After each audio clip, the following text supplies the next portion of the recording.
Bonjour à tous, j'espère que vous allez bien. Alors aujourd'hui, je vais vous proposer qu'on aborde le sujet du transit du nœud nord en Verseau et de fait du nœud sud en Lion, qui aura lieu entre juillet-août 2026 jusqu'à mars 2028. Comme c'est un gros morceau, je vais vous faire 2 podcasts en fait. Celui-ci, présentement, ça va être un contenu relativement général. Alors j'ai essayé de voir aussi en fonction des domaines qui nous intéressent sur le plan collectif. Et dans un deuxième podcast qui va suivre dans peu de temps, enfin dans quelques temps, le temps que je l'enregistre quand même, je vous proposerai les influences globales par signe et également ce qui peut se passer lorsque l'on vit un retour, ce qu'on appelle un retour nodal, c'est-à-dire que le nœud nord transitant repassera en Verseau sur votre nœud nord natal, si vous l'avez vous-même en Verseau, mais également ce qu'on appelle le retour nodal inversé. Si, par exemple, vous avez un nœud sud qui est en Verseau, donc qui va recevoir le nœud nord transitant, ce qui fera que vous aurez un croisement de nœuds. Et comme je sais que vous allez être nombreux à me poser la question, parce que c'est déjà arrivé pour d'autres vidéos, j'ai préféré vous préparer tout ça en détail. Ce sera pour un deuxième podcast. Donc là, aujourd'hui, je vais vous parler un petit peu de tout ce qui va, potentiellement nous concerner par rapport à cette entrée du nœud nord vrai et moyen. On va prendre les deux en Verseau et du nœud sud également vrai et moyen en Lion. Alors, au niveau des dates, le nœud vrai va entrer dans le signe du Verseau le 26 juillet 2026 et le nœud moyen va entrer le 20 août. Et tous les deux, qu'ils soient vrais ou moyens, ils resteront jusqu'en mars 2028 pour passer ensuite dans le signe du Capricorne. Alors, avant de commencer, je vais vous donner aussi, parce que ça j'y ai bien pensé comme je fais à chaque fois, je vais vous donner les anciens transits justement de ce nœud nord en Verseau. Comme ça vous-même de votre côté, ça vous permet de voir un petit peu ce que vous avez vécu, comment ça s'est passé, est-ce que ça s'est bien passé ou pas, comment vous l'avez géré, etc. Alors si on remonte dans le temps à partir d'aujourd'hui, on est entre le 19 décembre 2007 et le 21 août 2009. Plus avant, du 23 mai 1989 au 18 novembre 1990. Encore avant, entre le 3 novembre 1970 et le 27 avril 1972. Ensuite, entre le 29 mars 1952 et le 9 octobre 1953. Et si on remonte encore un tout petit peu, nous sommes entre 1931 et 1933, et encore avant, et je vais m'arrêter là, entre 1912 et 1914. Alors pour ces 2 derniers créneaux temporels, n'oubliez pas que les transsaturniennes n'étaient pas du tout placées aux mêmes endroits, dans les mêmes signes qu'elles le sont aujourd'hui. Je tiens à préciser ce détail.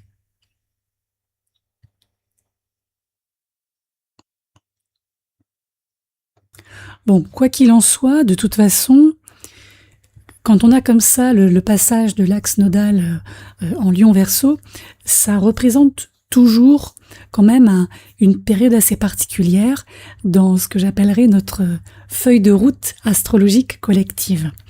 En fait, après plusieurs années pendant lesquelles les nœuds ont traversé des signes davantage tournés vers les questions d'identité, avec le Bélier par exemple, de croyance, de sécurité en Taureau, de compassion dans l'axe Vierge-Poisson. En général, je dirais que le collectif, l'humanité est invitée, en fait symboliquement, à réinterroger le rapport justement entre l'individu, donc l'homme tout seul, et le collectif, le groupe. Et c'est vrai que cet axe, Lion-Verseau, ici, met en tension 2 principes fondamentaux. On a d'un côté le lion, qui représente, comme vous le savez, l'ego, l'expression personnelle, la créativité, le rayonnement individuel. Et de l'autre côté, on a le Verseau, qui nous évoque plutôt les groupes, comme vous le savez, les réseaux, donc l'intelligence au sens large, intelligence collective, les innovations sociales, les innovations technologiques et tout ce qui va donner, disons, une vision futuriste, de quelque nature qu'elle soit, encore une fois. Et dans cette logique nodale, comme vous le savez, avec un nœud nord qui va toujours indiquer la direction d'évolution, le nœud sud qui va représenter les habitudes, les acquis, les vieux schémas qu'il convient de rééquilibrer. Ici, quand on a un nœud nord qui séjourne en Verseau, l'accent est censé être mis sur des notions comme la coopération, l'expérimentation, la décentralisation du pouvoir et l'ouverture à des formes nouvelles d'organisation. Et en même temps, on a le nœud sud qui est de l'autre côté en Lion, qui, lui, nous demande de questionner un petit peu les formes excessives de personnalisation, de culte de la figure héroïque, ou de centralisation autour de personnages ou de personnalités charismatiques.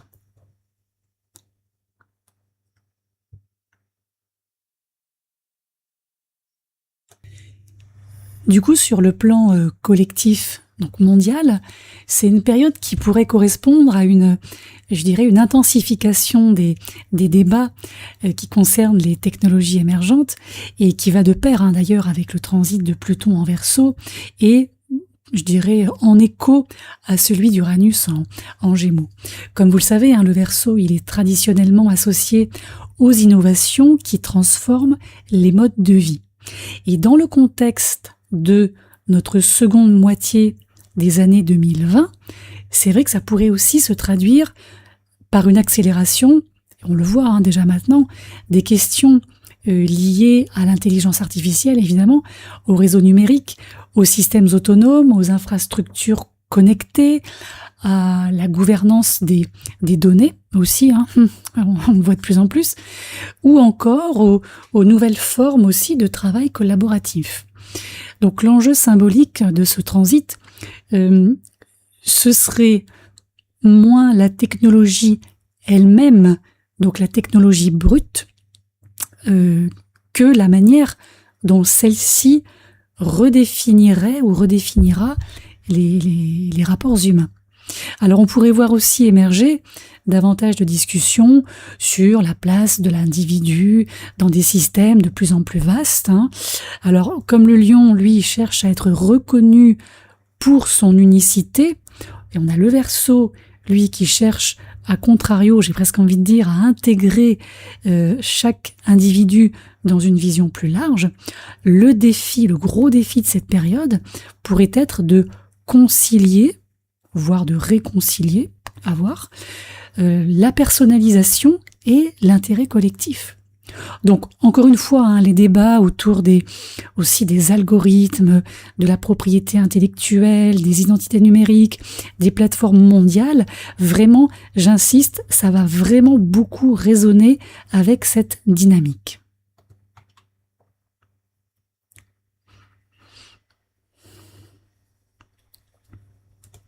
Sur le plan politique, l'axe Verseau-Lion a tendance à mettre en lumière les tensions existantes entre les dirigeants, donc ceux qui sont tout en haut tout en haut, et les mouvements populaires. Donc nous, en fait.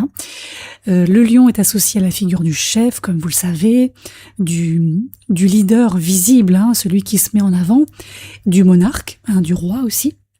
Et le Verseau, quant à lui, représente donc les assemblées, les collectifs, les mouvements citoyens et les communautés. Donc sur le plan astrologique, c'est une période qui pourrait, qui sait, favoriser l'émergence de nouveaux modèles de participation démocratique, on croise les doigts, de gouvernance horizontale, on croise les doigts, ou de mobilisation communautaire. Là, j'ai plus de doigts à croiser, là, j'ai plus rien. Et tout ce qui est système fondé sur une forte personnalisation du pouvoir pourrait être davantage remis en question, tandis que les initiatives collectives gagneraient en visibilité. Après, ça ne signifie pas totalement et nécessairement la disparition, la suppression des chefs d'État charismatiques. On l'a vu en 1914 et on l'a vu en 1933.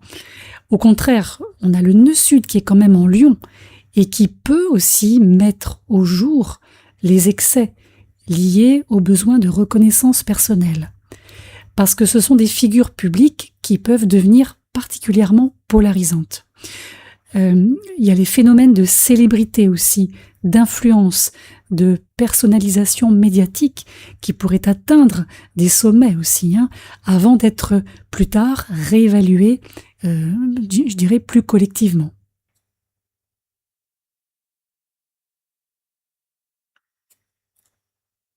Dans le domaine économique et social ou sociétal, le Verseau, comme on l'a dit, il est relié au réseau, à l'innovation et aussi au modèle distribué ou redistribué.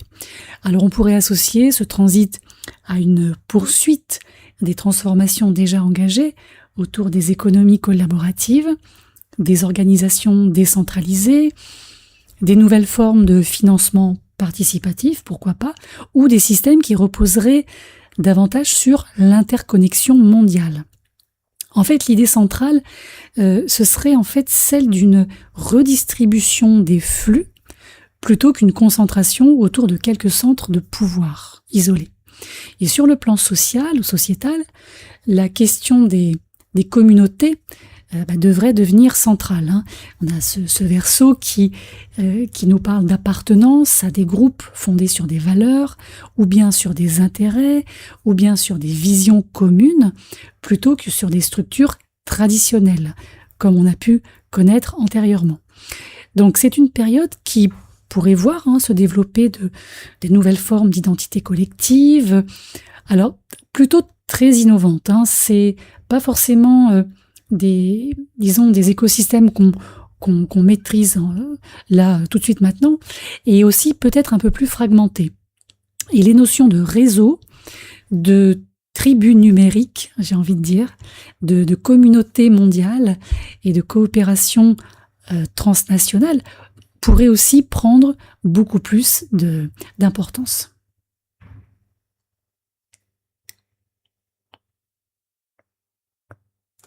Évidemment, il y a aussi un autre domaine qui devrait être particulièrement stimulé, c'est le domaine scientifique.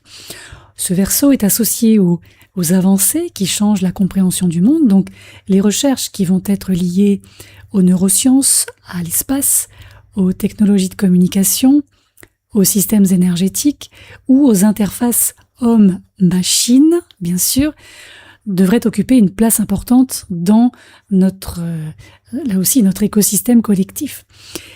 Le nœud nord en Verseau, en général, il a tendance à pousser vers des virages qui obligent à repenser les cadres un peu obsolètes quand même. On a le secteur de l'éducation qui devrait aussi connaître des transformations cohérentes avec cet axe. Alors les apprentissages collaboratifs, vous voyez, on reste toujours sur le même plan, plus ou moins sur la même forme. Les plateformes ouvertes, les réseaux internationaux de partage des connaissances, ou aussi les pédagogies innovantes pourraient être valorisées, en tout cas un peu plus qu'avant. On a ce Verseau qui, en fait, cherche à démocratiser l'accès au savoir, et de l'autre côté, on a le Lion qui peut tendre parfois à valoriser l'expertise individuelle. Donc l'un dans l'autre, j'ai envie de dire, ça peut le faire.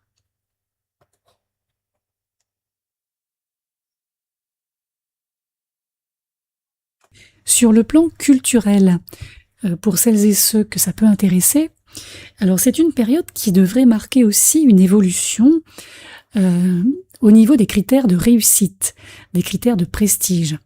En fait, là où le Lion valorise le statut, le rayonnement personnel, la reconnaissance publique envers et contre tout, on a le Verseau qui, comme vous l'avez vu, privilégie l'impact collectif, l'utilité sociale et aussi l'originalité conceptuelle. Alors les modèles de réussite tels qu'on les connaît, tels qu'on les vit, pourraient, pourquoi pas, progressivement se décaler, se déplacer vers des personnes capables de créer des réseaux, de fédérer des communautés ou d'imaginer, pourquoi pas, des solutions innovantes à des problèmes plus généraux. Alors justement, sur le plan psychologique, pour nous tous, enfin pour tout un chacun, mais du coup pour nous tous, c'est un transit qui, je pense, va nous amener, oui, à nous poser une question importante, c'est comment rester totalement soi-même tout en s'intégrant, en participant à quelque chose de plus vaste, de plus grand. On a toujours ce nœud sud en lion qui a cette tendance à chercher validation, admiration ou reconnaissance à travers l'expression de soi. Et le nœud nord en Verseau, de toute façon, nous invitera à développer une conscience plus collective. Alors, pour certaines personnes parmi nous, c'est une période qui pourrait se traduire par une prise de distance vis-à-vis des besoins d'approbation. Certaines situations de vie pourraient vous encourager à partager davantage, à coopérer, à écouter d'autres perspectives, pourquoi pas aussi, ou à intégrer un groupe ou plusieurs groupes en fonction de vos intérêts et de vos attentes. Mais en général, c'est vrai qu'en nord Verseau, les expériences les plus importantes ont tendance à provenir de communautés, d'amis, de réseaux professionnels ou d'engagements associatifs, plutôt que de démarches purement individuelles.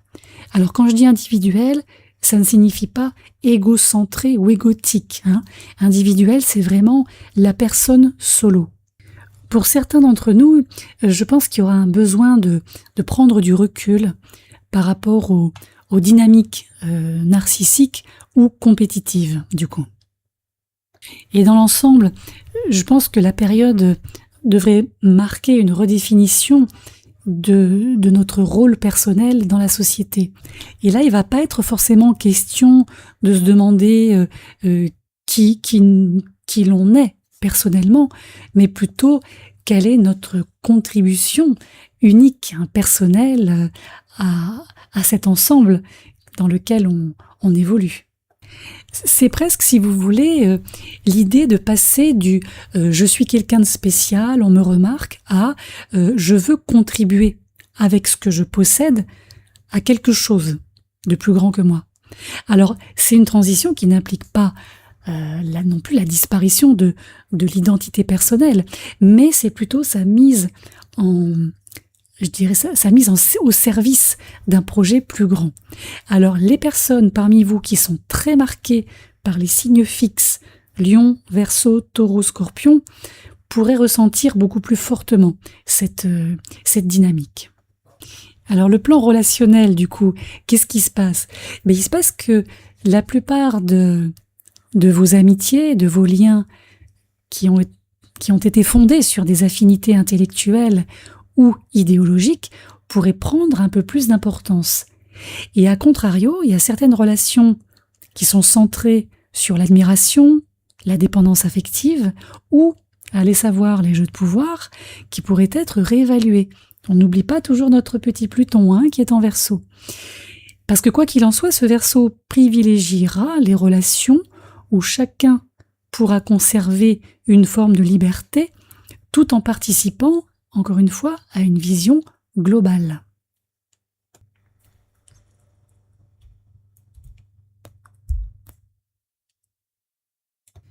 Et dans le domaine spirituel aussi, c'est un transit qui est intéressant parce que on a la découverte du soi individuel côté Lion, de cette volonté créatrice qui est la nôtre, et de l'autre côté, on a ce Verseau qui vient représenter une étape ultérieure, la compréhension, comme je le répète depuis le début, que notre individualité s'inscrit dans un ensemble plus vaste.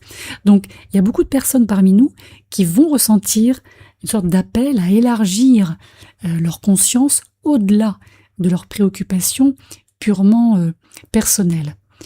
Et en même temps, il y a ces quêtes spirituelles qui pourraient quand même s'orienter de plus en plus vers la notion d'interconnexion, cette fameuse conscience collective de responsabilité envers l'humanité ou l'évolution globale. Donc les approches qui vont, je pense, mêler spiritualité, science, compréhension systémique, ça pourrait gagner en popularité. Parce que ce Verseau, de toute façon, lui, son but, c'est de chercher à comprendre les mécanismes invisibles qui relient les êtres entre eux. Alors, c'est pas comme pourrait le faire un Scorpion, un honneur Scorpion. On n'est pas du tout dans le fait de disséquer, d'aller chercher au 36e sous-sol et à remonter toutes les zones d'ombre. Là, c'est pas du tout la même couleur, je dirais. Ici, pour résumer et conclure, je dirais que l'axe nœud nord Verseau et nœud sud Lion, en fait, tout simplement, il va chercher à réconcilier deux vérités qui sont apparemment opposées. C'est-à-dire que le Lion, il nous rappelle que chacun d'entre nous possède cette, j'ai envie de dire, lumière personnelle qui mérite d'être exprimée. On a le Verseau qui quelque part, qui nous enseigne que cette lumière personnelle peut trouver son sens ou du sens, le vrai, à partir du moment où elle participe à l'évolution du groupe. Donc, entre l'été 2026 et le printemps 2028, c'est un petit peu l'histoire, je dirais, d'un passage d'une époque très centrée sur les figures individuelles vers une réflexion approfondie sur ce que sont les réseaux humains, ce que sont les communautés, ce qu'est l'innovation et ce qu'est l'avenir partagé. Donc, on n'efface pas l'individualité, bien sûr que non, mais on va essayer, autant que faire se peut, de le réinventer au sein d'un monde toujours plus interconnecté, bien évidemment.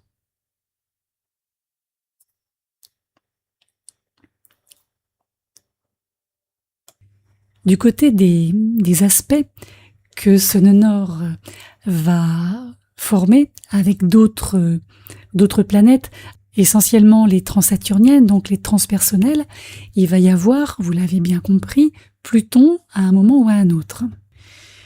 Pour le timing, en tout cas le créneau temporel, si on prend une fenêtre de tir d'environ 5 degrés d'écart entre les deux, on peut envisager la conjonction nœud nord-Pluton entre le mois d'avril 2027 et l'entrée du nœud nord en Capricorne. Alors ici, c'est intéressant parce que forcément on est en conjonction, donc c'est l'un des aspects, j'ai envie de dire, les plus structurants et les plus forts de la période. On est vraiment dans une transformation collective dans ce créneau temporel-là. On a toute une réinitialisation des thématiques Verseau. Donc je me répète, mes technologies, réseaux, les politiques en lien avec le collectif. Et on a évidemment une intensification karmique et historique. Voilà, voire même historico-karmique. Donc à voir ce qui se passe entre... Donc, on va dire avril 27 et mars 28, donc à peu près une année, on va dire. On verra aussi l'influence de Chiron en Taureau, qui va aussi s'en mêler à un moment donné, plus ou moins dans la même période. Mais ça, je vous en reparlerai un petit peu avant. Alors, on a également Uranus, évidemment, qui, par son transit en Gémeaux, va former évidemment un trigone à ce nœud nord. Alors au niveau des dates, si on prend à peu près la même fenêtre de tir, je la mettrai peut-être un tout petit peu moindre. Alors on est ici entre l'été 2027, juillet-août, jusqu'à là aussi la fin du transit, donc en mars 2028.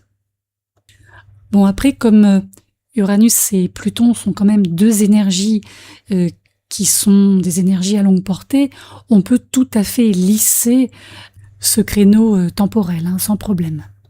Et il est possible, tout à fait possible d'ailleurs, que justement l'influence du transit d'Uranus, donc du coup son écho avec le nœud nord en trigone, va générer des changements rapides dans nos systèmes collectifs. Ici, on a vraiment un aspect de flux d'innovation, j'ai envie de vous dire. À voir donc concrètement ce que ça pourra donner. L'interaction avec Neptune aussi en sextile, hein, entre le Verseau et le Bélier. Alors elle pourrait se faire un tout petit peu plus tard, au niveau du créneau temporel. On serait entre le mois de novembre 2027 et, comme pour les deux autres, en mars 2028 pour la fin du sextile. Alors pour finir, j'ai regardé également Saturne qui, logiquement, ne devrait pas nous embêter. Bien au contraire, à partir du moment où le nœud nord quittera le Verseau pour entrer en Capricorne, là, il va recevoir un trigone de la part de Saturne. Donc ça, c'est plutôt pas mal. Donc j'ai l'impression qu'en fonction de ce qui va se passer entre, je dirais, le printemps 27 et le printemps 28, il y a une sorte de reconfiguration qui pourrait se faire ensuite.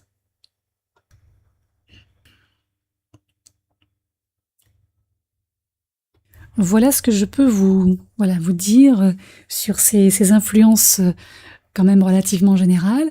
Et donc je vous propose de me suivre sur le prochain podcast pour aller voir de manière un petit peu plus détaillée ce qu'il en est pour les signes et pour les personnes qui vont vivre des retours de nœuds, retours nodaux, donc directs ou inversés.